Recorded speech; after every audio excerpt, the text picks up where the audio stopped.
ಅಸ್ಸಲಾಮು ಅಲೈಕುಂ ವರಹಮತುಲ್ಲಾಹಿ ವಬರಕಾತುಹು.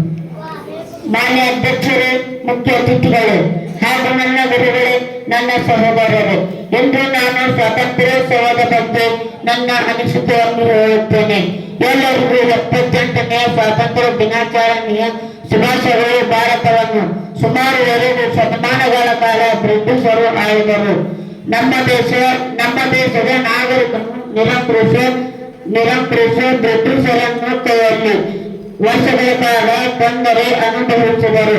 ಅವರು ಅಂತಿಮವಾಗಿ ಶಕ್ತಿಯನ್ನು ಒಟ್ಟುಗೂಡಿಸಿ ಮತ್ತು ಅವರೊಂದಿಗೆ ಹೋರಾಡಿದರು, ಯಶಸ್ವಿಯಾದರು. ಮಹಾತ್ಮ ಗಾಂಧೀಜಿ, ಸುಭಾಷ್ ಚಂದ್ರ ಬೋಸ್, ಮೌಲಾನಾ ಮೊಹಮ್ಮದ್ ಅಲಿ ಜೋಹರ್, ಮೌಲಾನಾ ಅಬ್ದುಲ್ ಕಲಾಂ ಆಜಾದ್, ಹಜರತ್ ಟಿಪ್ಪು ಸುಲ್ತಾನ್ ಅವರಂತಹ ದೇಶಭಕ್ತರ ನೇತೃತ್ವದಲ್ಲಿ ಸ್ವಾತಂತ್ರ್ಯಕ್ಕಾಗಿ ಹೋರಾಡಿದರು.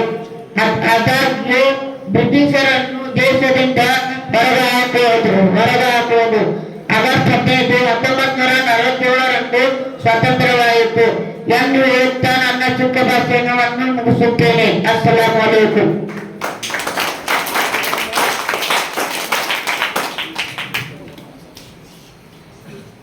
ಇಂಗ್ಲಿಷ್ ನಲ್ಲಿ ಭಾಷಣ ಮಾಡಲು ನಾಸಿರ್ ನಲ್ಗುನ್ ಇವರಿಗೆ ಆಹ್ವಾನಿಸ್ತಾ ಇದ್ದೇನೆ.